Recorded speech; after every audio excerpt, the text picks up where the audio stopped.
Hello friends, आज हम लोग दूसरा प्रैक्टिस सेट पे डिस्कस करेंगे। ठीक फ्रेंड्स, इससे पहले हम लोग ने पहले पे डिस्कस किया हुआ है। आपने नहीं देखा फ्रेंड्स, जाके देख सकते हैं। पहला क्वेश्चन है friends, pathway to God. Pathway to God नामक पुस्तक के लेखक कौन है?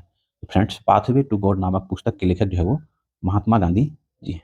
ठीक है। नेक्स्ट क्वेश्चन है, निम्नलिखित अधिनियमों को उसके कालानुक्रम व्यवस्थित करे, नीचे दिए कूट से सही उत्तर का चयन करें। फ्रेंड देखिए, लेक्स लॉकी अधिनियम, ये लेक्स लॉकी अधिनियम जो है वो 1850 ईस्वी में आया था। ठीक है। और ये जो है धर्म धर्म परिवर्तन के बाद संपत्ति के अधिकार से रिलेटेड है, लेक्स लॉकी अधिनियम। ठीक है। अगला क्वेश्चन है, सॉरी अगला है बंगाल टेनेंसी एक्ट। फ्रेंड आप लोग भी जानते होंगे, बंगाल टेनेंसी एक्ट जो है वो 1800, है ना, 85 की बात है ना, जिसमें क्या हुआ था ना, बंगाल बिहार के क्षेत्र में किसान और जमींदारों के अधिकार जो है तय करना था। Bengal tenancy act 1885। ठीक है। आयु की सहमति अधिनियम। तो फ्रेंड आयु की सहमति अधिनियम क्या कब आया था ना, ये जो है आयु की सहमति अधिनियम जो है 1891 में आया था। ठीक है। और इसमें क्या था, महिलाओं को सहमति से यौन संबंध बनाने की आयु जो है वो 10 वर्ष से बढ़ाकर 12 वर्ष कर दी गई थी, आयु सहमति अधिनियम से। और भारतीय विश्वविद्यालय अधिनियम जो है वो कर्जन के द्वारा लाया गया था 1904 ईस्वी में। है। इसमें क्या था ना कि विश्वविद्यालय शिक्षा में जो है शिक्षा का स्तर में सुधार लाने के लिए किया गया था। तो फिर ऑप्शन देखेंगे तो, क्रम देखेंगे तो 85, 91 और 1904, तो 1 2 3 4 ये सिक्वेंस में दिया हुआ है ना। तो 1 2 3 4। ठीक है। नेक्स्ट क्वेश्चन पे, ईश्वर चंद्र विद्यासागर ने लड़कियों के लिए किस स्थान पर स्कूल की स्थापना की थी? ईश्वर चंद्र विद्यासागर ने लड़कियों के लिए स्कूल की स्थापना जो वो कलकत्ता में किए थे। ठीक है। नेक्स्ट क्वेश्चन है, बोस्टल टी की घटना है। तो फिर ये बोस्टल टी की घटना जो है कब घटी थी? तो ये 1773 ईस्वी में घटी हुई थी। और बीटी ये जो है घटना जो है ब्रिटिश चाय की ना 342 बोरी को जो है वो जल में फेंक दिया था अमेरिका के द्वारा, है ना। तो बोस्टल टी की घटना है। ठीक है।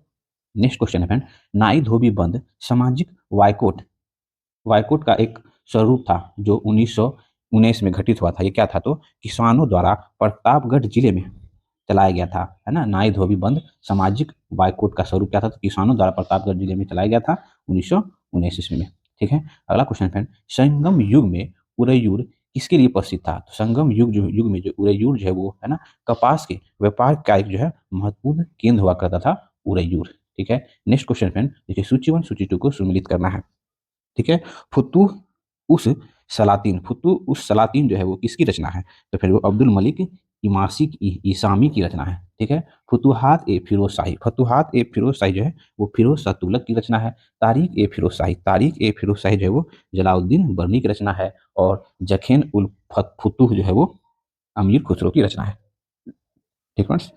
नेक्स्ट क्वेश्चन है, देखिए, सिंधु सभ्यता से प्राप्त मोहर, जो मोहर हुआ करता था, वो कौन से वृक्ष की आकृति मिलती है मोहर से, है ना। तो मोहरों में जो है वो पीपल की वृक्ष की आकृति बनी है। और मोहर जो है वो सलखेरी के वृक्ष के बने होते थे, है ना, ये भी आप जान रहे होंगे। नेक्स्ट क्वेश्चन है, प्रसिद्ध मराठी उपन्यास, है ना, मृत्युंजय के लेखक कौन है?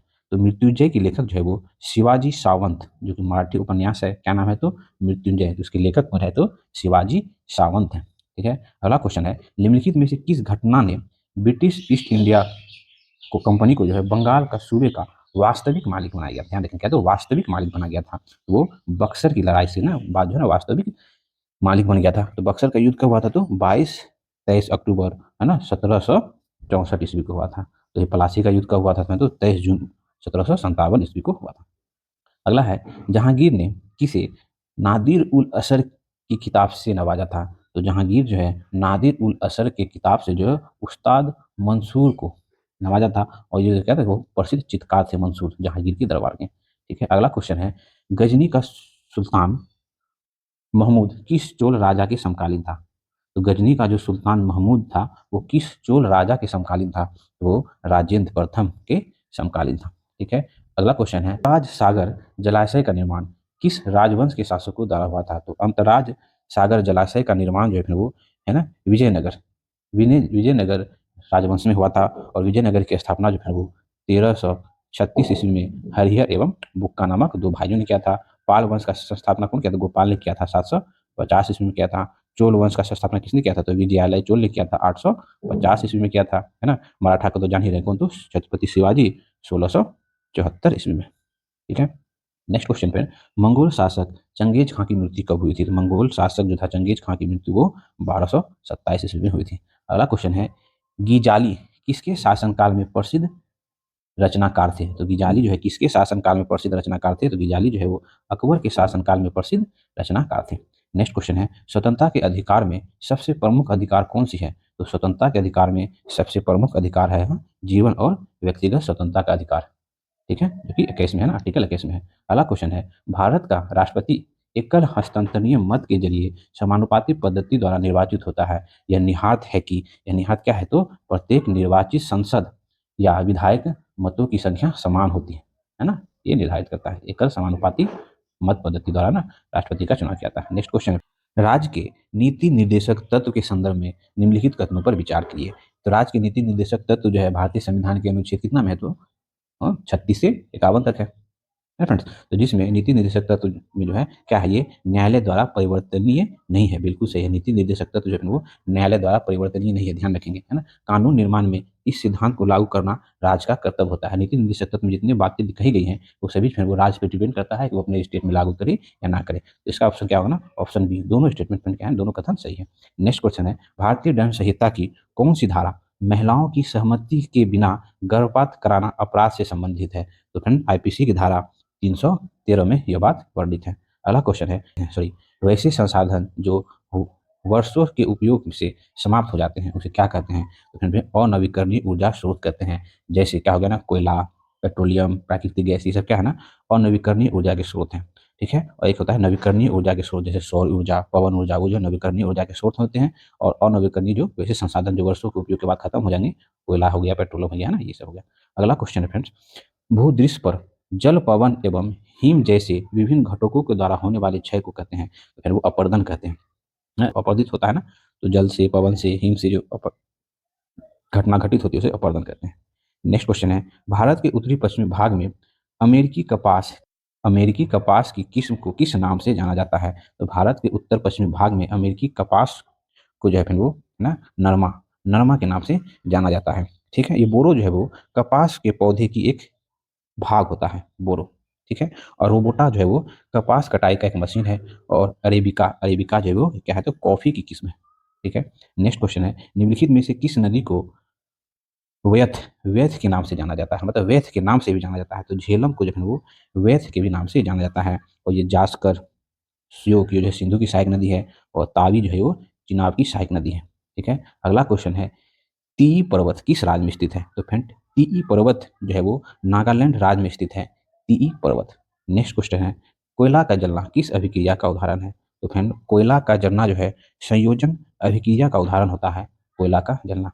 नेक्स्ट क्वेश्चन है, फ्लाई ऐश प्रदूषण होता है। तो फ्लाई ऐश प्रदूषण जो है किसके द्वारा होता है? तो वो ताप विद्युत संयंत्र से जो है फ्लाई ऐश प्रदूषण होता है। ठीक है, अगला क्वेश्चन है, तुलसी के पौधे का औषधीय महत्व उसकी उपस्थिति कारण होता है। उसमें किसकी उपस्थिति कारण होता है? तुलसी के पौधे का जो है औषधीय महत्व, तो फिर वो होता है फिनॉल एवं फ्लोवोनाइड्स की उपस्थिति के कारण जो है वो तुलसी के पौधे का औषधीय महत्व है। ठीक है, नेक्स्ट क्वेश्चन है friend, sodium benzoate. Sodium benzoate मतलब सुमेलित करना है ना, तो सोडियम बेंजोएट जो है वो फलों के रस का परीक्षण किया जाता है, सोडियम बेंजोएट। ठीक है, उसके बाद कैल्शियम हाइड्रोक्साइड जो है वो ब्लीचिंग पाउडर को कहते हैं। ठीक है, नाइट्रिक अम्ल जो है वो रासायनिक उद्योगों में प्रयोग किया जाता है। और सल्फ्यूरिक अम्ल जो है वो पेट्रोलियम शोधन से उत्पन्न होता है। ठीक है फ्रेंड्स, ये सीक्वेंस पर आप लोग मिला लेंगे।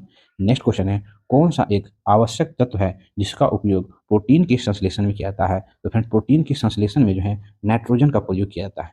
ठीक है, प्रोटीन के संश्लेषण में। नेक्स्ट क्वेश्चन है, पादपों में जाइलम उत्तक का कौन सा भाग भोजन भंडारण करता है? तो जाइलम उत्तक का जो है जाइलम पेरेन्काइमा है ना, जाइलम पेरेन्काइमा जो है वो है ना भोजन भंडारण करता है। नेक्स्ट क्वेश्चन है, निम्नलिखित में से किस एक कोशिकीय कोशिकांग समूह में डीएनए होता है? तो डीएनए जो है वो किस में होता है? तो सूत्र कनिका में होता है, केंद्रक में होता है। ठीक है, और हरित लवक में होता है। ठीक है, नेक्स्ट क्वेश्चन है, निम्नलिखित में से कौन बायोमास ऊर्जा का स्रोत नहीं है, पूछ रहा है। इनमें से बायोमास ऊर्जा का स्रोत इनमें से नहीं है, तो परमाणु ऊर्जा जो है वो बायोमास ऊर्जा का स्रोत नहीं है ना, जीवाश्म से जो उत्पन्न होता है ना, जैसे गोबर हो गया, लकड़ी हो गया, कोयला हो गया, बायोमास को उदाहरण, लेकिन परमाणु ऊर्जा जो है बायोमास स्रोत ऊर्जा के स्रोत का उदाहरण नहीं है। नेक्स्ट क्वेश्चन है फ्रेंड, समलैंगिक जनन करने वाले जीवों में जीवन की उत्पत्ति होती है। तो समलैंगिक जनन करने वाले जीवों में जीवन की उत्पत्ति जो है वो एक कोशिकीय युग्मक से होती है। नेक्स्ट क्वेश्चन है, वह जलीय पौधा जिसे प्रायः जल प्लावित धान के खेत में जैव उर्वरक के रूप में प्रयोग किया जाता है, तो कौन है? फिर एंजोला, यानी कि एंजोला जो है वो पौधा है जो है ना धान के खेत में जैव उर्वरक के रूप में प्रयोग में लाया जाता है। नेक्स्ट क्वेश्चन है, निम्नलिखित में से कौन एक कीट भक्षी पौधा है? तो इनमें से फिर नेपेथिस है ना, नेपेथिस जो है वो क्या है ना, कीट भक्षी पौधा है। ये पौधा जो है नाइट्रोजन की कमी को जो है ना कीट खा के पूरा करता है। नेक्स्ट क्वेश्चन है, निम्नलिखित में से कौन सहजीवी संबंध दर्शाता है? तो फिर काई, काई जो है इसमें क्या है ना, सहजीवी संबंध को दर्शाता है। नेक्स्ट क्वेश्चन है फ्रेंड, निम्न में से कौन सी विधि राष्ट्र आय आकलन की विधियों में शामिल नहीं है, विधियों में से एक नहीं है? तो फिर देखिए, उत्पादन विधि राष्ट्र आय से नापा जाता है, आय विधि वह विधि है ना, तो फिर ये वितरण विधि जो है वो है ना राष्ट्र आय विधियों में से एक नहीं है, तो वितरण विधि। नेक्स्ट क्वेश्चन है, अपने निवेश के बदले में एक शेयर धारक प्राप्त करता है, तो अपने निवेश के बदले में एक शेयर धारक जो है वो लाभांश एवं बोनस शेयर प्राप्त करता है ना। नेक्स्ट क्वेश्चन फ्रेंड, आधुनिकीकरण में शामिल है, तो फ्रेंड्स आधुनिकीकरण में नवीन प्रौद्योगिकी का प्रयोग, ठीक है, और सामाजिक दृष्टिकोण में परिवर्तन लाना, ऑप्शन 1 और बी दोनों जो है वो आधुनिकीकरण में शामिल है, ठीक है। नेक्स्ट क्वेश्चन है, पारिस्थितिक तंत्र के संदर्भ में निम्नलिखित कथनों में से विचार कीजिए, ठीक है। देखिए, सहपोषी स्तर पर उत्पादन को प्राथमिक उत्पादकता कहा जाता है, क्या है ना, बिल्कुल सही है। द्वितीय उपभोक्ता का संदर्भ परपोषी स्तर के उत्पादन से है, ये भी सही है फ्रेंड, क्या है ना, दोनों स्टेटमेंट क्या है ना सही है। नेक्स्ट क्वेश्चन है फ्रेंड्स, यामिनी कृष्णमूर्ति का संबंध किस नृत्य से है? तो फ्रेंड यामिनी कृष्णमूर्ति का संबंध जो है वो कुचिपुड़ी नृत्य से है, और कुचिपुड़ी जो है वो आंध्र प्रदेश का नृत्य है ना, ध्यान रखेंगे। नेक्स्ट क्वेश्चन है फ्रेंड, देखिए, निम्नलिखित घटनाओं पर विचार कीजिए तथा नीचे दिए स्कोर से सही कालानुक्रम व्यवस्थित करिए। देखिए, न्यूटन की खोज है ना, न्यूटन की खोज है वो चैडविक है ना, जी चैडविक ने 1932 ईस्वी में किया था, ठीक है। प्रोटॉन की खोज जो है फिर वो रदरफोर्ड ने 1920 ईस्वी में किया था, ठीक है। और इलेक्ट्रॉन की खोज जो है फिर वो है ना जे जे थॉम्सन द्वारा 1897 में किया गया था, ठीक है। तो आप ये सीक्वेंस मिला लेंगे। नेक्स्ट क्वेश्चन, निम्नलिखित में से किस राज्य में हर वर्ष इको स्ट्रीट स्ट्रीट महोत्सव का आयोजन किया जाता है? तो इको स्ट्रीट महोत्सव का आयोजन जो है वो हर साल उड़ीसा में किया जाता है, ठीक है। नेक्स्ट क्वेश्चन है, दहेज निषेध अधिनियम किस वर्ष पारित किया गया था? तो फ्रेंड दहेज निषेध अधिनियम जो है वो 1961 में पारित किया गया था। राजा ललितादित्य किस राज्य पर शासन किया था? तो राजा ललितादित्य जो है वो, ध्यान रखें फ्रेंड, वो कश्मीर है ना, कश्मीर के है ना काकोट राजवंश के राजा थे। नेक्स्ट क्वेश्चन है, शेर ए गुल फरोसा त्यौहार का आयोजन कहाँ किया गया? तो शेर ए गुल फरोसा त्यौहार का आयोजन जो है वो नई दिल्ली में किया गया है, ठीक है। विश्व रोगी सुरक्षा दिवस, तो विश्व रोगी सुरक्षा दिवस जो वो 17 सितंबर को मनाया जाता है, ठीक है। 1 सितंबर को जो है राष्ट्रीय क्षमा दिवस मनाया जाता है। 19 अक्टूबर को जो है विश्व बाल चिकित्सा हड्डी एवं जोड़ दिवस मनाया जाता है, और 2 मार्च को जो है वो राष्ट्रीय पुरानी वस्तु दिवस मनाया जाता है। अगला क्वेश्चन है, किसने पाटलिपुत्र को पोलीब्रोथा कहा है? तो फिर पाटलिपुत्र को पोलीबोथा जो मेगास्थनीज जो है पाटलिपुत्र को पोलीबोथा कहा है। अगला क्वेश्चन, निम्नलिखित में से कौन सी पावर एरिया वायरलेस संचार तकनीक है? एरिया वायरलेस संचार तकनीक है फ्रेंड वो ब्लूटूथ है ना, पावर लोकल एरिया वायरलेस संचार तकनीक है तो ब्लूटूथ है। अगला क्वेश्चन है, किसे कृत्रिम बुद्धिमत्ता का जनक कहा जाता है? किसे कृत्रिम बुद्धिमत्ता का जनक कहा जाता है? तो जॉन मैककार्थी को जो कृत्रिम बुद्धिमत्ता का जनक कहा जाता है। हम लोग कुछ कुछ टॉपिक पॉइंट देख लेते हैं। देखिए, नक्काशीदार ईंटों का प्रयोग का साक्ष्य मिला है तो वो कालीबंगा से मिला है, ठीक है। नर्तकी की काष्ठ मूर्ति का साक्ष्य जो है वो मोहनजोदड़ो से प्राप्त हुआ है।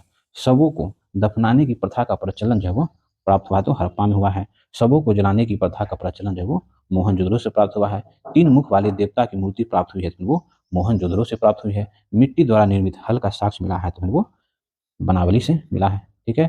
और उन्नत जल प्रबंधन का साक्ष्य प्राप्त हुआ है, उन्नत जल प्रबंधन का साक्ष्य वो धोलावीरा से प्राप्त हुआ है। शेलकीर्त है ना स्थापत्य के प्राचीनतम प्रमाण प्राप्त हुआ है वो धोलावीरा से प्राप्त हुआ है। वैसा हड़प्पा कालीन स्थल जो 3 भागों में विभक्त है वो धोलावीरा है, ठीक है। तो आज हम लोग यूटेरिया का सेकेंड प्रैक्टिस सेट पे डिस्कस किए। ये फ्रेंड आपके आने वाले सभी एग्जाम के लिए इंपॉर्टेंट होगा, बीपीएससी हो, यूपीएससी हो, बिहार पुलिस हो या बिहार एसआई हो, ठीक है। तो यहाँ तक देखने के लिए बहुत बहुत धन्यवाद। Thank you for watching. मिलते हैं फिर नेक्स्ट